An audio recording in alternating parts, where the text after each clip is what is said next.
But man, when we got into that jamboree this weekend, there's a lot of junior college teams that are playing 6'6" and under players, and they're running 5 out and they're zooming around doing all kinds of stuff. And we really struggled to guard the bounce. And now we did have some good shot blocking because we do have some bigger bodies. But anyway, man, I'm driving home last night going, we need to have 2 different lineups, that one that can play small ball and one that can go big. And that way, I've always been told that a good dancer can dance fast, he can dance slow, and he can dance a lot of different varieties. He can 2-step or he can tango. And so I think that's same for us.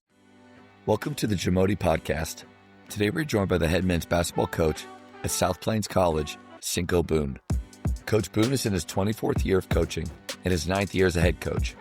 He spent several years as an assistant coach at Jacksonville Baptist, Stephen F. Austin, McMurray, and San Angelo State. He took over for Coach Beard at San Angelo State and was the head coach there for 7 years.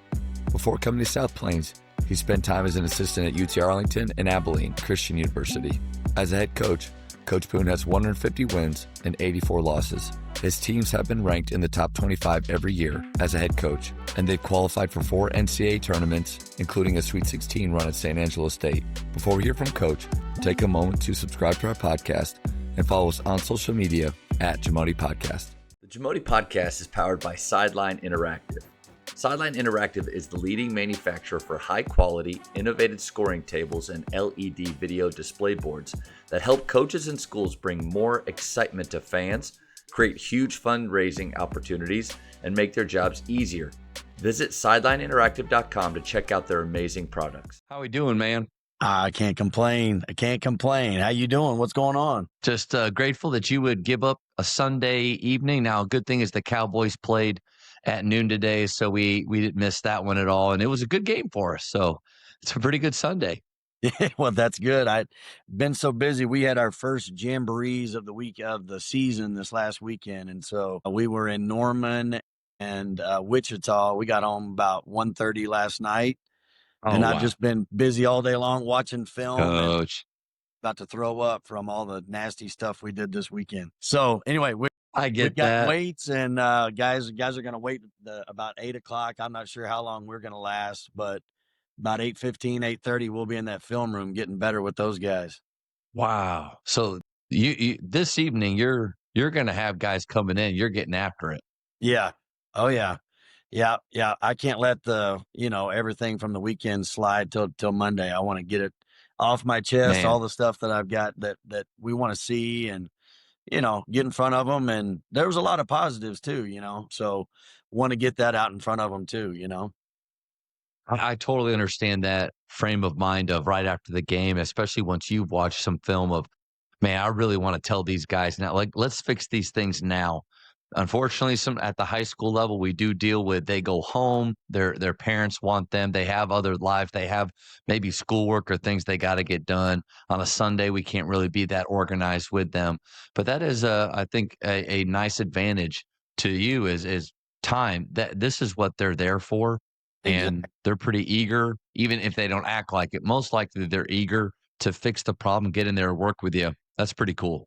Yeah, exactly. And that's what, I don't know how many of them will be eager after some of the things I got to tell them, but You get that. we just believe in being honest with them and just showing them, like, hey, here's what it looked like. Here's what I saw from our chair over here, but this eye in the sky, it ain't gonna lie. And, I feel like I'm pretty good too about if I saw something wrong in the moment, then I'll come back and say, hey, I was wrong. I saw this wrong, Nice. So anyway, I don't think it'll be nothing crazy, but we'll definitely, hopefully get better tonight for sure. No doubt. And 100% love to jump on and talk hoops. And I keep up with your podcasts. And as I told you earlier, read your book. And then I was like, man, I got to go follow this guy. Like, just like a lot of the things that you talk about and preach and what you're doing for the profession of coaching. I think it's really cool. Man, humbled by that. Appreciate you listening and reading the book. You're one of the 5 that's read it. And no, I doubt that. I know there's a lot of people. It's a good story, and Coach Drew, just the way that he began, with us all those years ago. But appreciate that. I would love to ask you a question about the balance of in film, the The stretches are the negatives, the things that we got to improve on, and then the positives are the strengths. It's early in the year. It's most likely going to be mostly crap, like bad things that we don't really like because the habits aren't there yet. They don't know even what they don't know. And then, but you're looking towards the future. And I had a coach say that he's like, when I'm watching us play in October, November, I'm thinking about March and what we will look like. I like that idea. So what's your balance between those two right now? Yeah, I think one of the biggest things for me, and really this weekend, we left them alone. It just felt like we didn't call plays, we didn't have any sets in, we didn't give our guys really any outs with an easy basket. It was just like, you Mhm. guys hoop, play hard, play whatever principles we have into this point. And, to me, there was just a lot of quick shots, a lot of guys that are probably like, Coach, I can make that shot. And, they probably went 1 for 7 on the weekend in some of their shots. And, but on the flip side with defense, there's no telling how many 50-50 balls we got beat to. There's no telling how many blockouts to where we were there, but we didn't finish any possessions. It's amazing how many we're supposed to pick a guy up whenever he goes down, and how many times I'm going to show that clip tonight of somebody going down and nobody going and picking him up. It's going to be things like that. Just like, hey guys, all the execution stuff we can clean up, and we're going to help you get a whole lot more organized. But we left you alone and let you hoop. But number one, what you hopefully learned from this weekend is that you need the system in order for us to win and look good. You can't just go do it on your own and play hero ball. And then on the second end of it is you can't play this soft. There's got to be more urgency. Our chemistry, camaraderie, our culture, our habits of how we want to be for our teammates, like we're not there yet, and I think they'll respond because they'll be able to see themselves. And 100%, we are looking to what we're going to look like in March, hopefully, you know, but at the same time, I don't think you can get to step 2 before you take care of step 1. And so we really kind of got to protect our habits and how we're treating one another. And then we'll clean up the execution of offense and defense. And that'll come this week. And we'll be able to talk to some of these guys about their shots and their turnovers and explain to them why they're happening. And then hopefully, we play again next weekend. So hopefully we'll see some carryover quickly in 1 week, and we'll be better at what we want to be better at, what we emphasize tonight.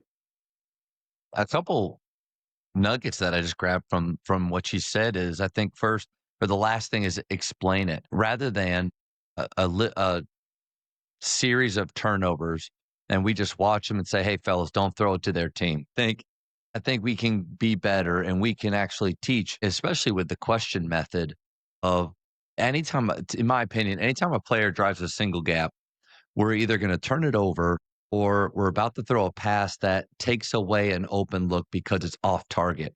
And you can just say, "Hey, don't drive single gaps," or lead them and ask them questions of, why do you feel like the turnover happened right there? Or ask them what they saw. So I think when you talk about explaining it, huge. It made me think of Kelvin Sampson's story that he talked about with, at the beginning of the year, he brings a ladder out and it's for them to cut down the net. And at first, when I thought that, I was like, "Oh man, I love the idea, but I just don't know." It's always possible to win at the end, sometimes more probable than others. And when his Houston teams, I think that's a pretty, it's safe bet, to Yeah, put that ladder exactly. out. And I don't know if he was doing that at Montana State back in the day, but so he Yeah. puts it out and he has them, cut it. But he says, "Look down at the ladder." And he says, "Hey, don't forget steps 1 and 2." He's like, "That's failure, and you got to go through those." And that's kind of what you said. You can't skip that step. And then you Sure. mentioned one of my favorite words is yet. You're not where you need to be with your culture plays yet. How important is that word at this time of year? Yeah, I think it's everything, because I think right now, and I know it's a buzzword, it's cliche, everybody's using it, but it is what it is. And I think that to me, it's habits, and we're wanting to get rid of the bad habits that we don't like in our program and what we emphasize. And we want to create good habits, and we want to hold them accountable to them and be able to explain again why they're important and why they're being held to them, and so and it every year as a coach, I don't know why I always get so disappointed in the beginning of the year because I want to have them figured out already. Like, hey, it's not that hard. I said it once. Like, shouldn't you just That's dive on the right. floor for a loose ball, and shouldn't you clap for your teammate every single time? And it Yeah. just is amazing that every year you just exhaust yourself and really trying to get those habits and how you want them. And I just think that it has to start there before you can go into the building blocks of offense and defense and, just your execution of what you're going to do. And so I think it is the most important. And I think it helps with the accountability and understand that here's who we're going to be. And if you don't like it, get off the train, because we're going to move forward without you and we're not going to count on you or you're not going to be here, one or the other. And so you really have got to drive that early. And like I said, I feel like I give them a good balance of a lot of freedom and did this weekend. But now, hey, guys, look, we're going to need one another. And that was very evident how many times, and you mentioned it, how many times did we drive a single gap where you got nothing, man? Or how many times did we take a no pass, one pass shot? We put no pressure on the defense. Yep. This isn't like you've got to get ball reversal. These guys are too good. These coaches and players are too good. And we're going to have a little bit of attack again type mentality in order to get as good a shot as we can get.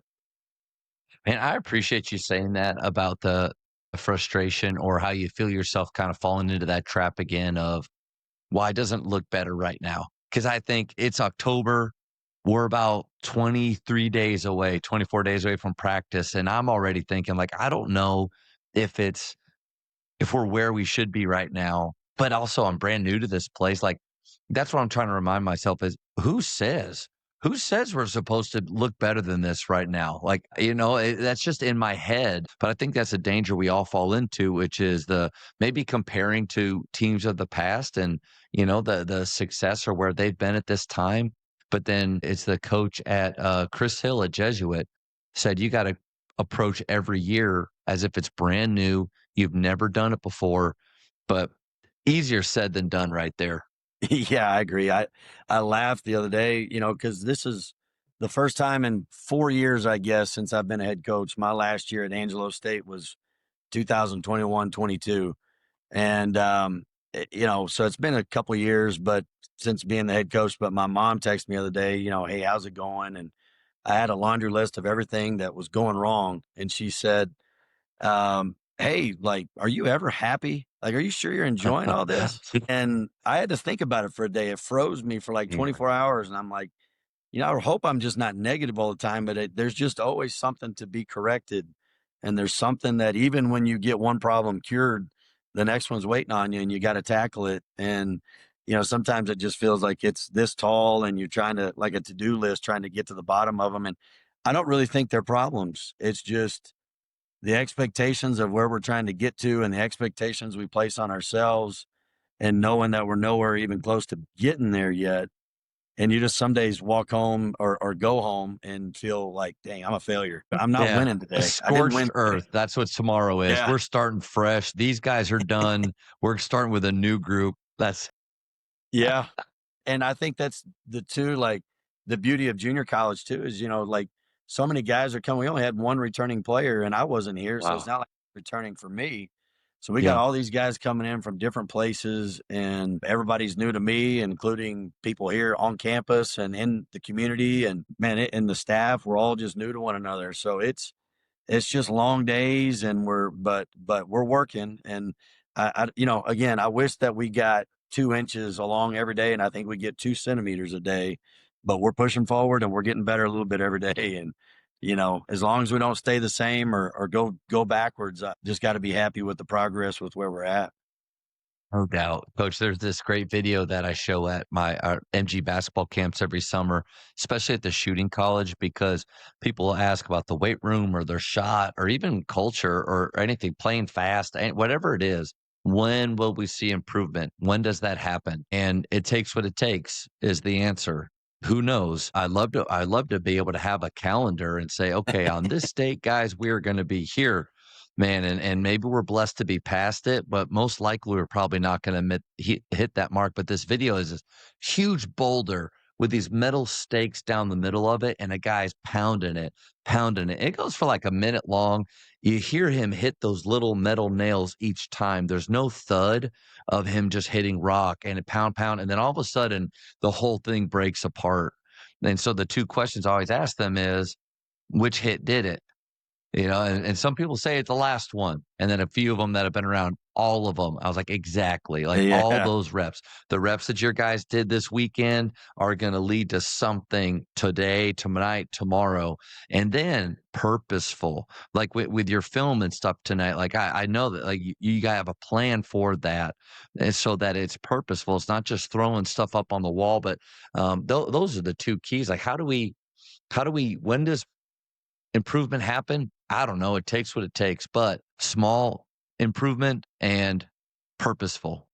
Yeah. Yeah. I love that. And that just brings to mind as we visit here about it. Like I worked for a coach one time that I think he would go to the previous 2 or 3 years practice plans and, it'd just almost be like whatever's supposed to come on October the 6th, he would do it from a year or 2 years ago and just kind of write in the new names of the team. And I remember thinking at the time, like, this year's way different than last year, and we're not quite, we got more new guys. I don't know if we can get this done, and so you're right. It just new people, and I like what Coach Hill said. I mean, it's just like every year you got to treat it like it's a brand new team. No telling how many returners you have. Man, one new guy can make it all different. And just you don't ever really remember where you're at from a year ago. You try to remember as a coach, be like, man, I feel like we had this in at this point last year, but we're just not understanding it this year. And so many. And I think I do this maybe more than others. Sometimes might even crush my confidence some, but I really reflect on myself a lot of what am I doing wrong? What am I like? Am I teaching this different than what I used to? Or is it just that they're different and I'm going to have to get it into their head a little bit different, but I really always try to really self-reflect. That's a big deal with me, but some days it does cause me to go home and text my mom and say, I'm not very happy, or tell my wife, like, I just don't know why these guys aren't getting it. But I agree with what you say. It's just, there's a lot of different methods to be able to try to get it to soak in. But at the end of the day, it takes what it takes. And if it ends up taking all the way till, December to get some of these things across, well, you know, either got to teach it a different way or just find out that, hey, our guys can't do it the way I want it done. And we're going to have to tweak and do something different. Yeah. And you don't want this, but the truth is it may take 2 or 3 years. Yeah. Because the more I get to do this, especially when I talk to coaches that have recently taken over a program, and they're all phenomenal, but normally their first year, and this isn't to like make you and I feel bad or worried about what's about to happen, but it's not a great record, but they're building those blocks and the foundation. And then, hopefully you have an AD and an organization around you that supports you during that time. Man, a couple great things again. And I feel like I needed to have this talk with you because, man, that self-reflection, no doubt it's good, but it can you don't want it to cut too deep Sure. where you start to lose your confidence, you start to second guess yourself or the decisions you've made. And so it's your mom, it's my wife that repeatedly is, hey, this is where God wants you to be. Yep. And you're putting in the groundwork and and sometimes you and I are so close to it. Like it's hard to see the success or the growth that's had. And then that's where I think you rely on your assistant coaches. Like, hey, fellas, I'm too deep in this right now. Objectively, where do you think we are? Like, Yes. are we moving forward even with an individual player? I asked my assistant the other day, are we moving forward? Are we stuck? Or are we moving back with him? And it was, we are moving forward.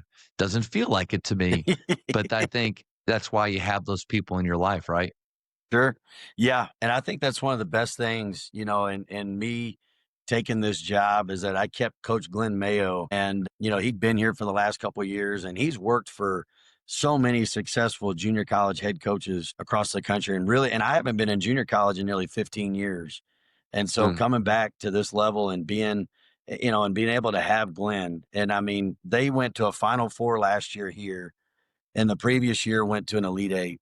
And, like there's no telling how many times last night on the bus ride home, I'm asking him like, hey man, like, where do you think we're at? And he said, man, I thought it was a great weekend. And I'm like, why do I not feel that way? Yeah. But like, And why are we watching different games right now? yeah. He's like, man, every coach, and he goes, including me, thinks we play really hard. And I said, yeah. And so I've just all day long as I'm watching the film going, I do see our effort. I just don't see our physicality, and finishing plays. But man, I guess I could have been watching it going, God, we don't even play hard, but Yeah. we do play hard. And so anyway, I'm looking forward to this film session tonight of just being able to show these guys what they look like. And one of the questions that you had posed to me is talking about, how do you deal with defeat? And I think right now, I mean, the competitive side of all of us, like in those jamborees, you're competitive, you want to win, but at the same time, it's not about winning in scrimmages to me. We Yeah. wanted to give the majority of our roster a good look and play minutes and see where they're at and what they could do. And I think there was a couple of guys that really improved their stock in terms of proving that they were trustworthy of, more minutes than maybe what I was initially going to give them. If I had just gone into it with what I was going to, hey, we're going to go try to win every game and blah, blah, blah. I don't know if I would have discovered that. And so in losing these games, like it's not going to be like it would if we were to lose in a regular season. Like right now is just so much of let's find out who we can trust. Cause and I tell guys all the time, like, hey, we're going to play the guys we can trust, and I know that all the time, like you think it's a favoritism or some guys might think that that's the case, but I don't know if trust in your gut and favoritism are the same thing, but you end up playing the guys that you've seen do it every day in practice and the guys that that you just trust and you're trying to win. And so that's what to me is what we're trying to find in these playing these games and these film sessions and everything that we're doing is, hey, which one of you guys can we hold accountable here tonight? And you'll listen and you'll come back out in the practices to come and next weekend and you'll address what we weren't good at this weekend and you'll take it to heart. And, those are the guys that'll end up earning the minutes and, hopefully we're winning championships with those guys. Great point on the gut. And I think no doubt that your gut is influenced by trust because I know about you in those big moments when when it's a gut feeling, I don't go to the guys that I'm not sure of what they'll bring. I Yeah. think that they call it gut instinct, whatever. I think though that's built over time and from that trust that you're talking about creating. And another thing you said maybe JJ Redick put out a video today. I don't know if it was from today. I just watched it today, and it was just a press conference, which he's always pretty entertaining than his press conferences. It says a lot of the things that we all wish we could say, or if we were in that boat.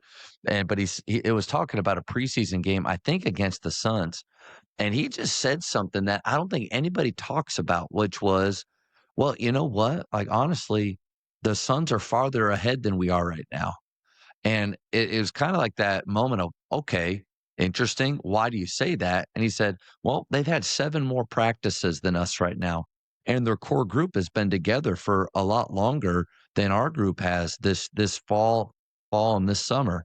So when you put all that together and on top of the fact that it's preseason and we've got 19 guys that we don't know, but it was just like, that makes a lot of sense. But I don't know, like in your jamboree, in our scrimmage coming up, or if I watch them play pickup, I don't know if I compare, objectively the right way like he did. And I don't know, I just thought I found that helpful for me.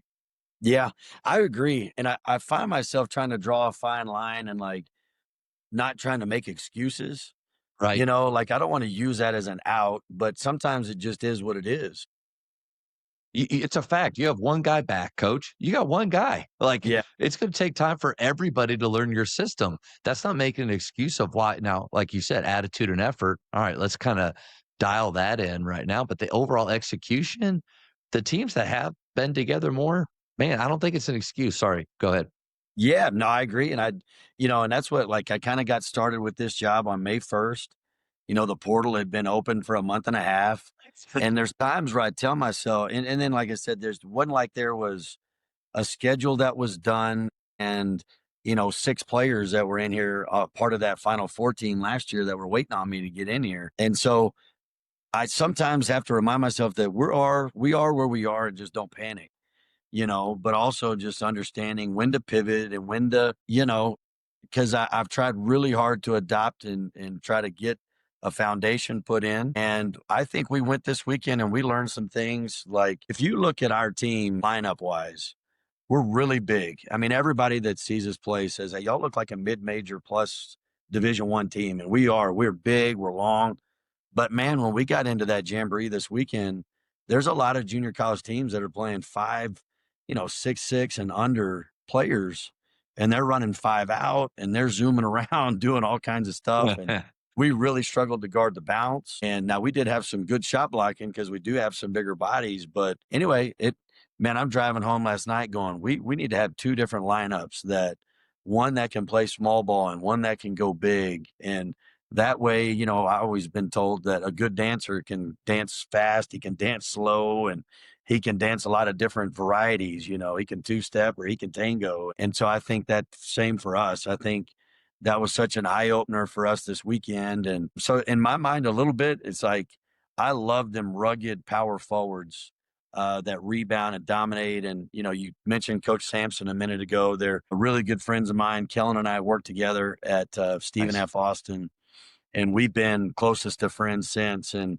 every summer I go down and spend time with them and the family. And man, I just love how tough and rugged and, just their culture and everything that they do. And so I even try to recruit like them and try to run the same offense and defense and everything. Man, seeing the junior college style of play this weekend was like, might have to pivot. So that's where my mind is headed towards a little bit in terms of getting our culture in place. But then as we move forward, making sure our lineups are where we can be a good dancer, as I said before, fast, slow, however we need to. Welcome to the Ballgy app Ultimate Demo. Trusted by leaders in the game. Ballgy is a player development platform built for coaches and players alike. You can expect live shot tracking, workout libraries, and AI insights.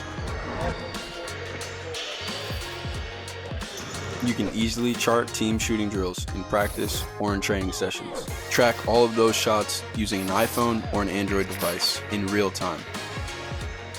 You can view your team's performance through a video archive or by using our shot charts. After every shooting workout, take a look at your breakdown by viewing your percentages and your shot locations. Let's take a deeper look to learn how to make the most out of the Ballgy app.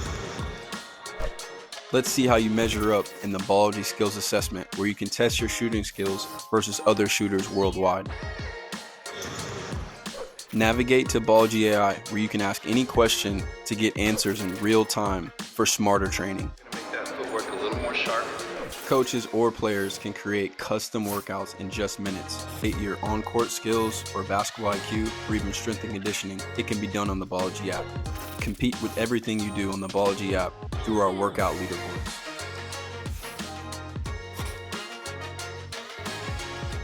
Elevate your game with the Ballgy app. Download it for free today. I thought about, you mentioned going back in time, reusing old practice plans and the danger of that. Teams are different. I like to think that the Navy team the year before David Robinson, that practice plan probably looks different than when he got there, right? Like I hope I would so. Like, assume. because and you mentioned how one player can change everything. Now, my question to you is, do you feel like you're a different coach now than you were 5 years, 10 years ago?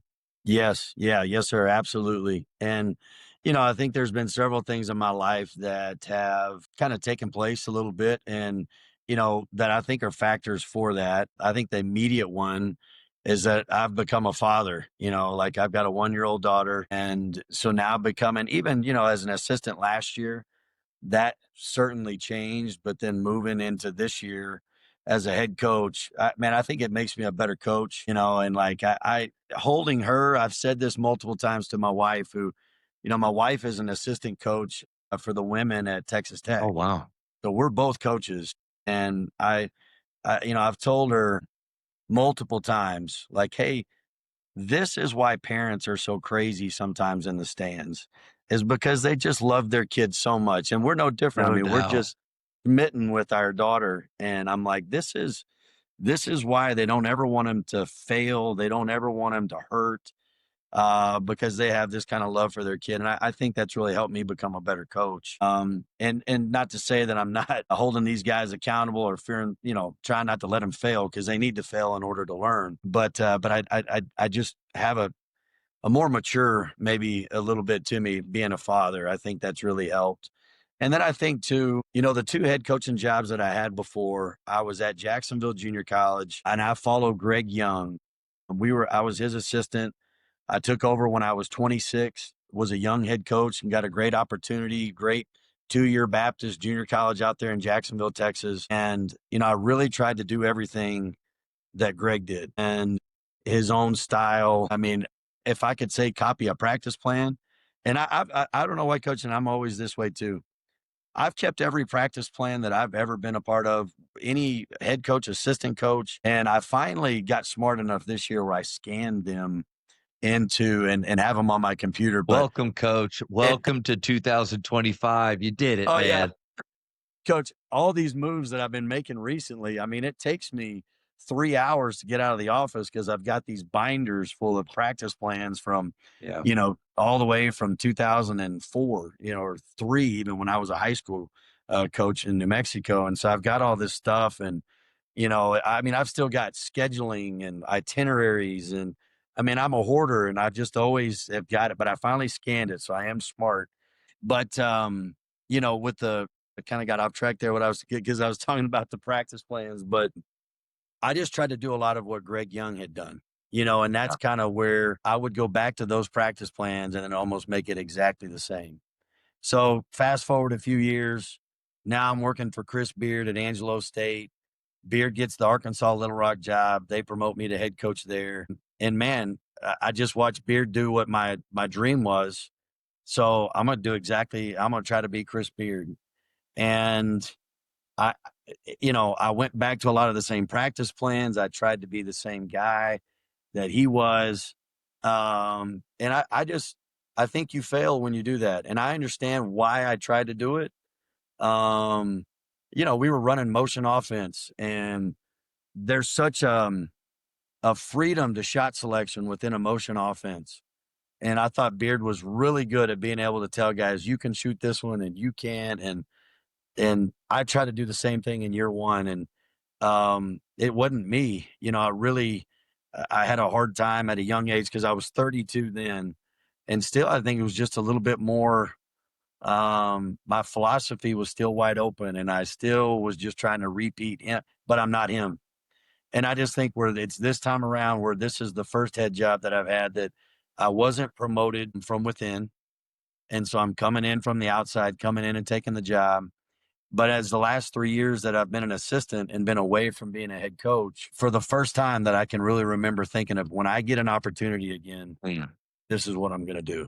And so I think those are kind of the main reasons why, man, I'm a more confident coach, more confident with uncomfortable conversations this time around, with some conflict, some healthy conflict, a little bit more prepared than what I was the first time. And I don't know, I'm a lot more bald, a lot more gray. I think all that just kind of adds into experience. Yeah. And I do think, I don't know, I feel like I'm a better coach. I don't know if I am. I don't know if we're going to win more games, but I know upstairs mentally, I'm in a lot better shape than where I was maybe, 8-9 years ago.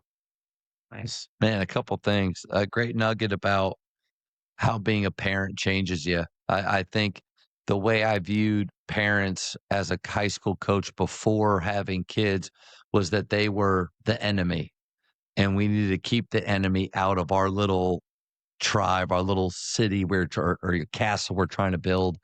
And then the shift to looking them as allies. And then as my oldest son started to play select ball and he's going to practices and we're having to wait 30 or 40 minutes after the practice is supposed to be over because they're keeping them late because that's what serious coaches do. And I remember thinking, okay, I understand all of the emails that I got years ago about why our practice is running so long after they're supposed to be. It's because we have plans.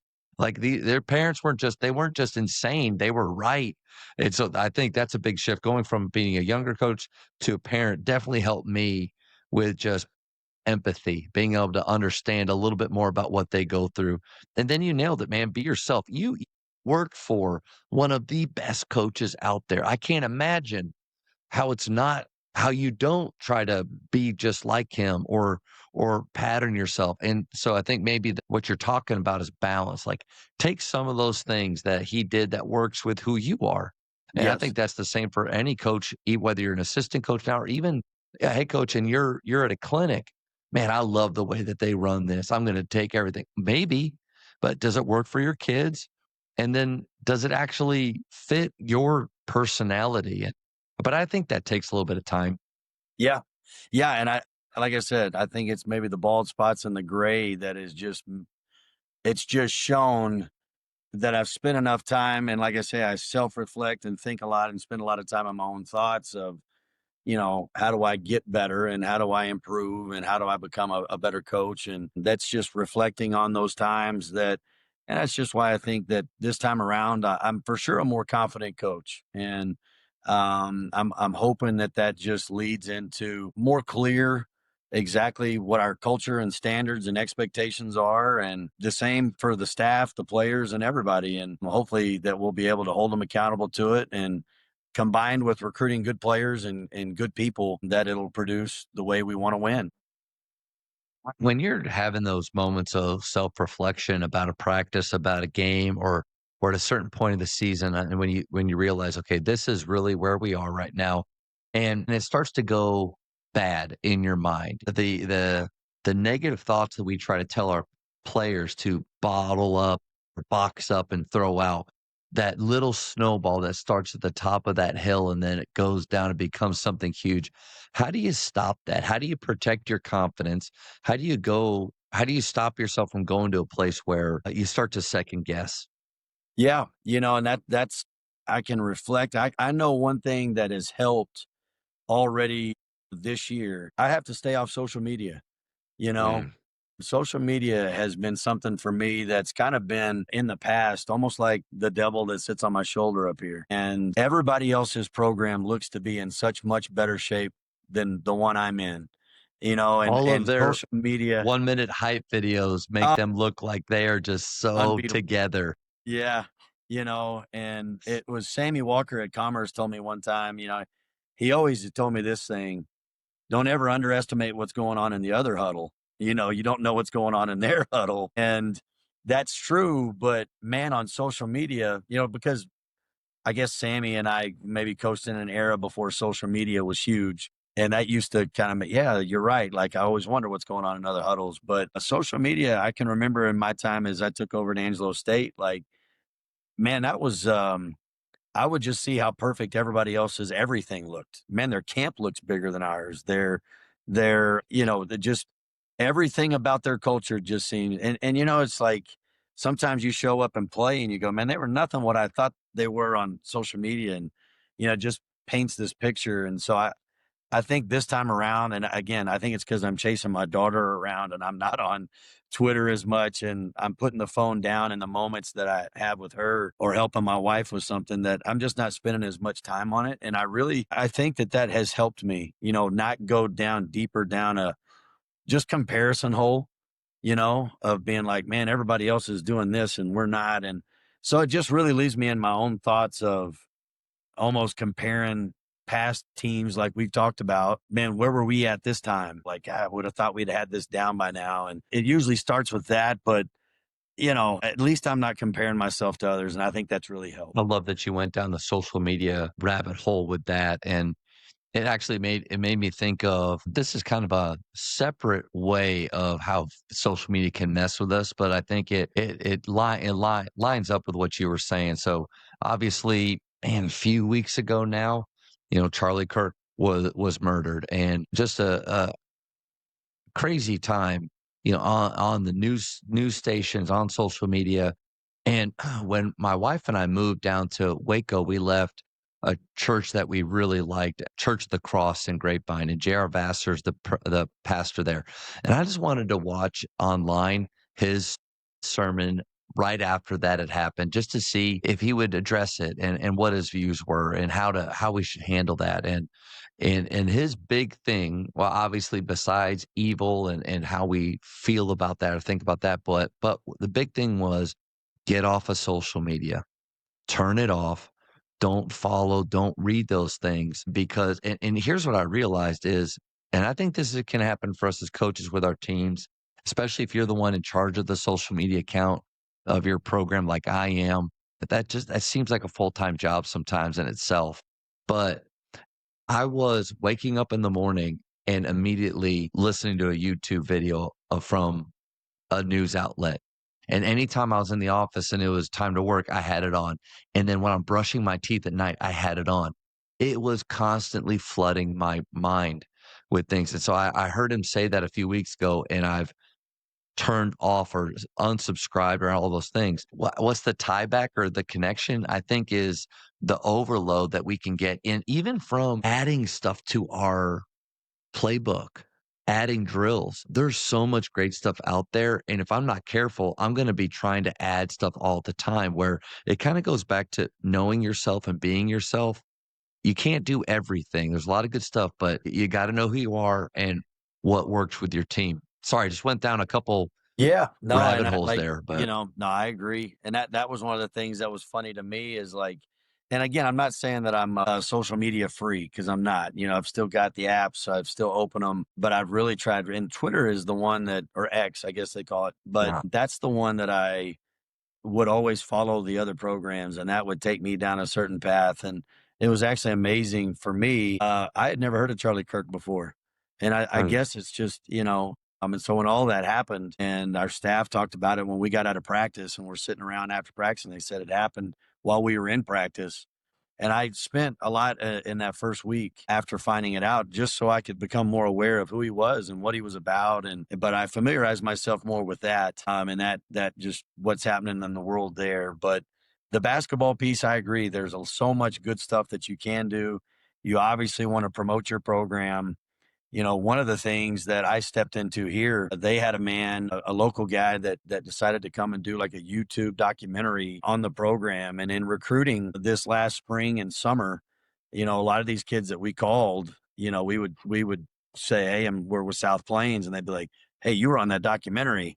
And I mean, like our cool points and cool Yeah. factor just went up a whole lot more, and I was like, man, so it is something that I've talked to my staff about that we want to continue to incorporate in our program. But my mind, it doesn't go there. I'm going to have to basically delegate that to my staff and say, guys, you're going to have to be on top of hand on that because and you said it, you're in charge of doing yours. I don't think I could do it. I think that I just wouldn't be good at it. It would just be, hey, he hadn't posted nothing since July. Is he even That's right. alive still? So we've got some younger guys on our staff that have taken that and been in charge of it, and they do a whole lot better job than me. And I'll like it or retweet it or something like that, but that's about as much as I do. It's enough though, right there. Just the Yeah, fact that I think you do acknowledge it but man, you're right though. The fear of missing out, that happens to coaches too, that FOMO and the comparison thief, like that happens to us too. And if we're not careful through social media, yeah, watching film of other teams. I do love using social media as a tool to let people in, to let them know about our players more, to celebrate the things that we're doing. But just like anything else, we gotta be careful about good things becoming bad, becoming too much. I think I'm the right person to talk about a good balance with that, but great nugget about giving that to your assistant coaches. And, I heard one coach talk about it like this, is as an assistant coach, he wanted to look and see what on his head coach's plate could he take off from him.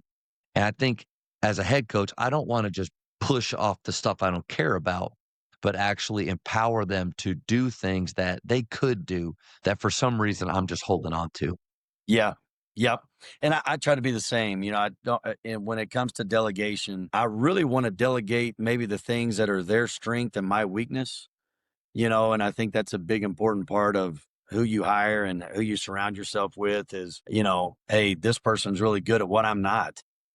But also knowing that a lot of the low man on the totem pole jobs, I've done them and I'll continue to do them. There's a lot of stuff that I don't think that I'm above doing.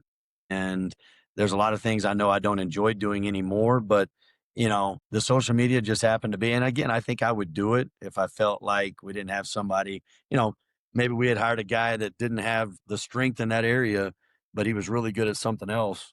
Then I'm going to have him do that something else because I want him to be elite at what he's good at. And that's why we brought him here. And, but I do think social media has a presence. And I do think you have to promote your program. And like you said, celebrate your kids. I'm proud of who we have here, and I'm proud of what they accomplish. And I think our program as a whole, from community service to how they're going to do academically to on the court accolades that they're going to get. And we want to celebrate them and want to be a part of the community. And so, yeah, you got to get the word out. And so social media does have a lot of positives. I just have to limit my time on it. I actually think that for assistant coaches, young assistant coaches wanting to get jobs, high school level or especially at the college level, I think being proficient in Photoshop or Canva and knowing, because here's my issue with being in charge of it. I'm not cool and I don't know what's cool. I don't know what sounds cool. Coach, I literally screenshot what other college programs what they post and I copy like in the lab with that little green vial. I don't talk like that, like in the lab, but okay, what are they? They're doing skill work.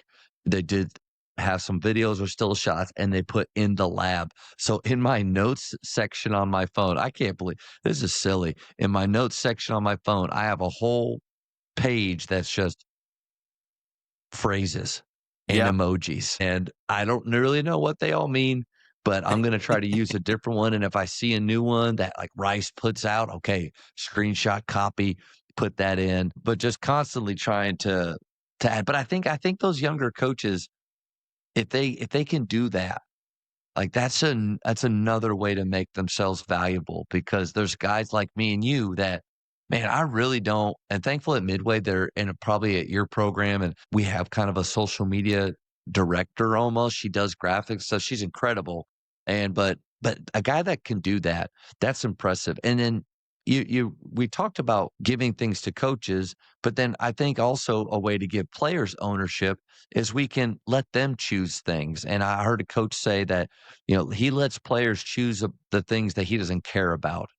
And I think that's a good way because sometimes without realizing it, it's like we try to control everything.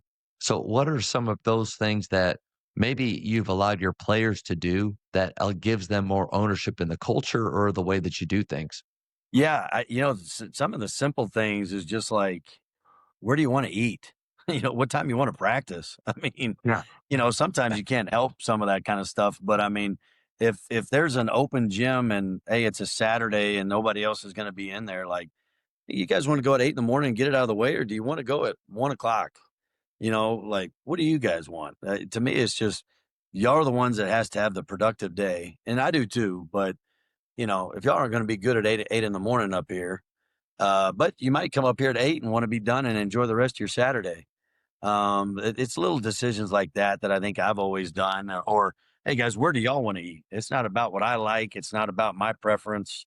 Here's our budget. Here's what we're gonna do, and things like that. I try to give them some ownership and things like that because same thing. At the end of the day, I don't really care where we eat. And I really don't care what time we Fair. practice. I one way or the other is going to be all good. Yeah. So kind of give that I'm up to them. chuckling because Dave Bliss, my first coach for my first 3 years, he had us eat every pregame meal at Buzzard Billy's. And no offense, I live in Waco now, so no offense to Buzzard Billy's, but after a few times in a row, we were done. We were over that, and he loved it. And so we would always eat there. But I mean, that would have been a cool thing for him to say is, "Hey, we're next pregame meal. Where do you guys want?" And then I think a good nugget that I learned is the either or. Give them two options in something that you're good with either of them. Like Yes. it's a win to you no matter what. Hey, do you guys want to wear Blue Sox or White Sox. Yeah, They have ownership, they get to choose, but it's what you want, and I'm exactly. constantly looking for things now as I get older. All right, what are the either/ors that I could set up for this that it's both what I want, but they get to choose? Yeah. Yeah. Yeah, I had to tell one of my assistants that last week. He came with about 9 different hotel options. I said, "Hey, man, just bring me 2. We'll pick one. It'll be good, man. Just, it'll be either or. It'll be all good.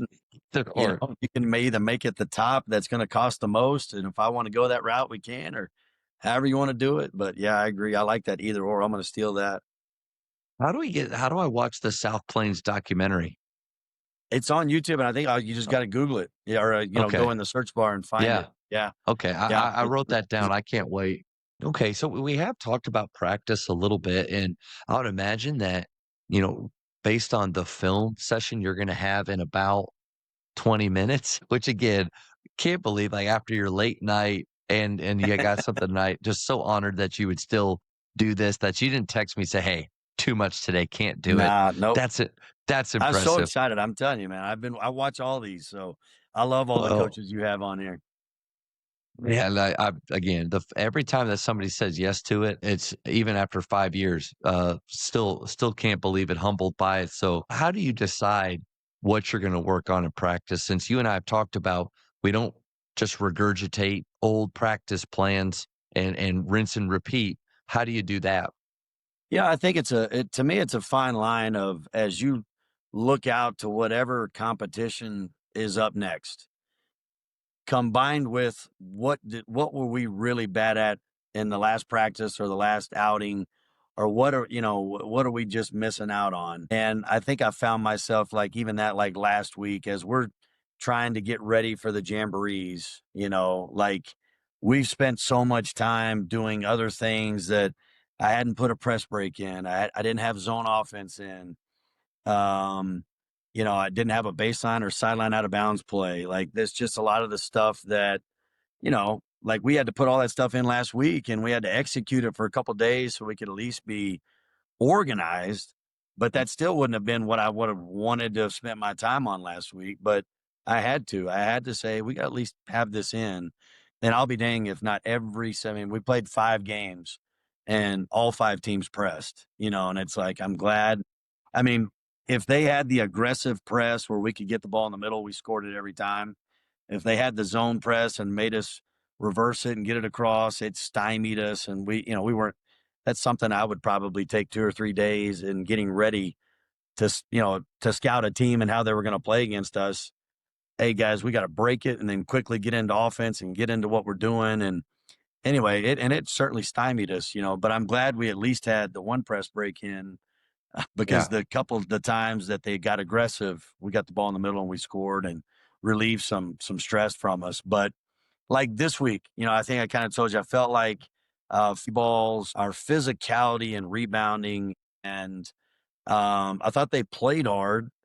I don't fault their effort, but man, in order for us to win the way that we want to, that stuff's got to be cleaned up. And to me, it needs to be cleaned up immediately. And it's one of the reasons why I don't want to wait till tomorrow, and have a 30-minute film session tomorrow where they're, you know, tired of watching repeat of what they're doing wrong and then having to go out to practice and try to get better.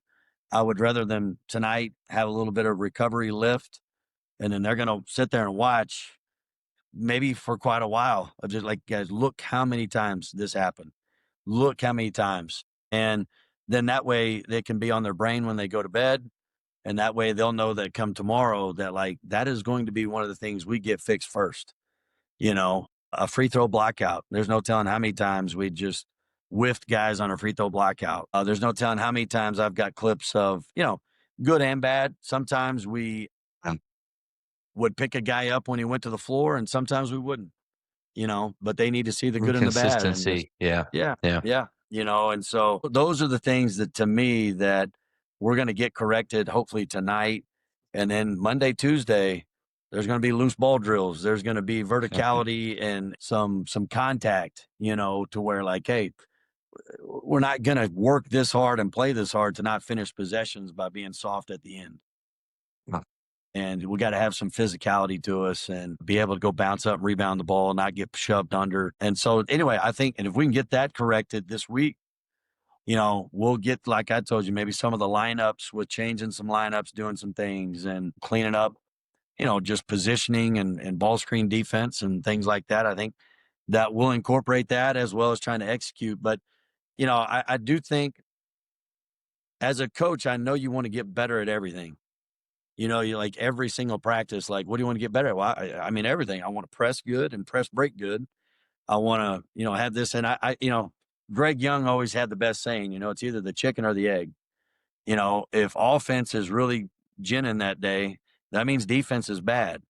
Well, the vice versa. If defense is doing really well, then that means offense probably isn't. And it's one or the other. But for sure, in my mind, playing in those games this last weekend, I got to see both, in the transition, and we're going to get better at those things this week. And then hopefully by next week, like that's not even a clip, or if it is, it's all clips of positives. Like, hey, look where we learned from last week.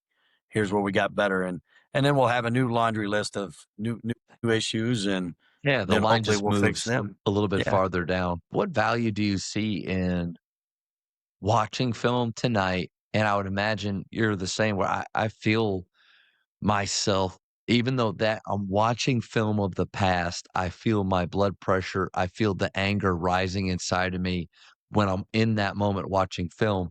So there's times where, maybe just a little bit of emotion comes out and or even they're frustrated watching it. But then you do it tonight, space and time in between.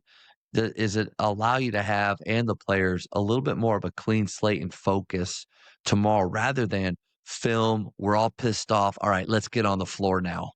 Yeah. And that's how, in my mind, I wanted to get to it tonight, because by tomorrow, like if you have it for 30 minutes or 40 minutes, like I think if you're going to combine film with practice, and I'm as guilty as anybody, but if you have a long film session, number one, their attention span is short.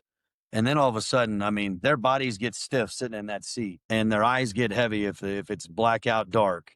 And it's just kind of like, I just think now when you try to come out and have like one of those great energetic rah practices, I think you're, setting it up for a failure. And it just so happened to, if I would have had, 4 clips, then maybe I would have started at tomorrow's practice and said, hey, here's 4 clips that outlines our weekend.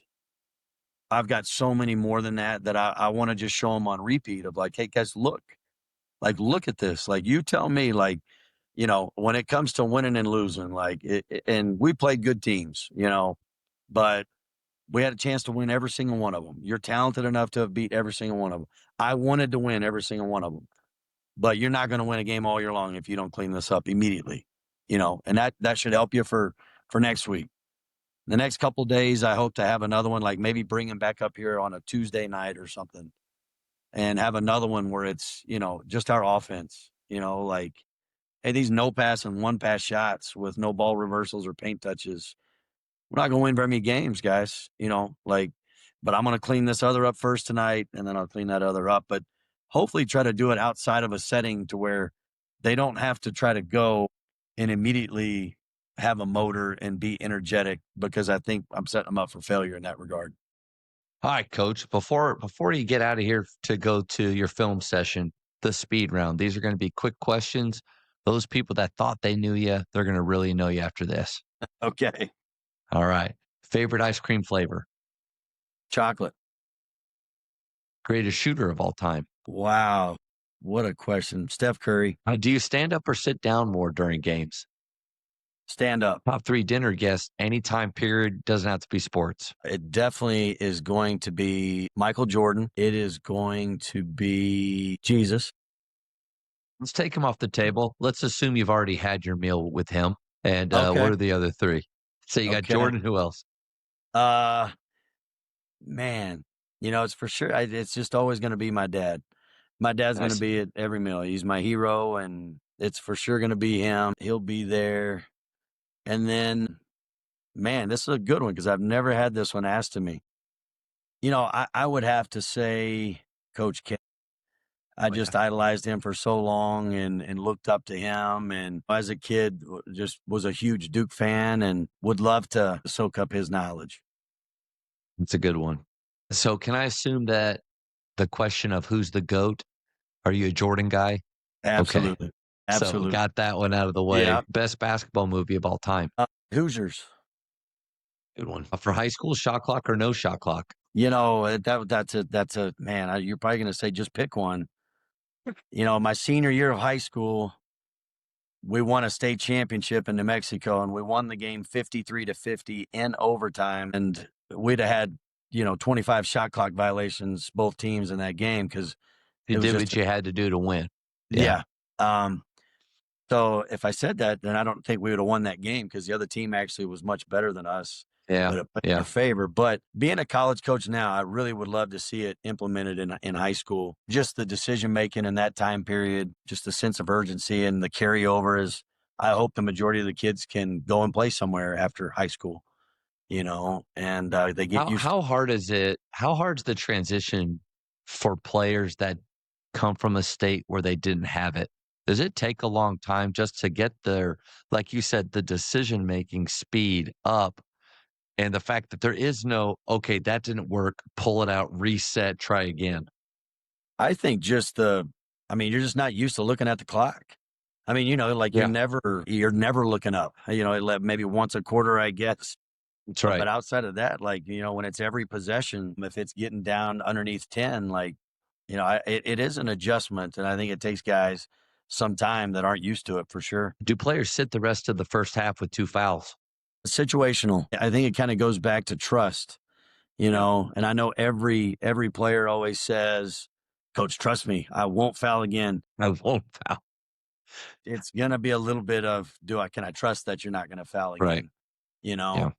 It's been interesting, more times than not, I would say I don't trust them. There's a reason why they're in that foul trouble to begin with. And a lot of times to me, it's an unnecessary, or if you want to call it a dumb foul, that's why they're in the situation they're in. Favorite holiday? Christmas. What book would you give someone? I mean, are we going to take the Bible off the table? Take it off the table. Yep. Yeah. Take it off the table. Yeah. I'm trying to think. I forgot what the name of it was a John Wooden book. One of my all-time favorite coaching books, but it was one about John Wooden. Had a gold label on it. I don't know why I can't think of the name of it. Yeah. But absolutely love the book. We got Wooden. That might be it. I think it might just be called Wooden, and then Coach Wooden's leadership plan for success. Yeah, a lot of good ones there. All right, last one, Coach. If this was your last year of coaching, what would you do more of? Probably a great question right before your film session. Yeah. Nah, just if I knew it was, I'd just enjoy the ride and enjoy the players, and just enjoy every bit of time you could get with them, because I just always say this, it's a player's game and it's their game. And to be able to spend time with them and their journey and their ride and being with them and knowing it would be my last, I just want to make sure that I would have that team to remember those last kind of parting memories with them, Good. It's good. Coach, this was awesome, man. We just started the video and just rolled for about an hour right there. And thank you so much for making this work with your schedule. This was just an honor for me. Me too. I really, really do appreciate it. And like I said, I appreciate everything that you do for us coaches and just for others to come and watch. And, if we can help and grow the game and be a resource to anybody just by having dialogue between it. Because I take so many things from the other conversations that you have with other guests. And so it's something I look forward to seeing it come across my timeline. And I feel like I learned a lot. So thank you. It's been an honor to get on here and really enjoyed it. Hopefully this leads to many more phone conversations. Thank you for checking out today's episode. Please take a moment to subscribe to this podcast, share it with your fellow coaches, and find us on social media for what's coming up next on the JAMODI podcast. It's just a matter of doing it.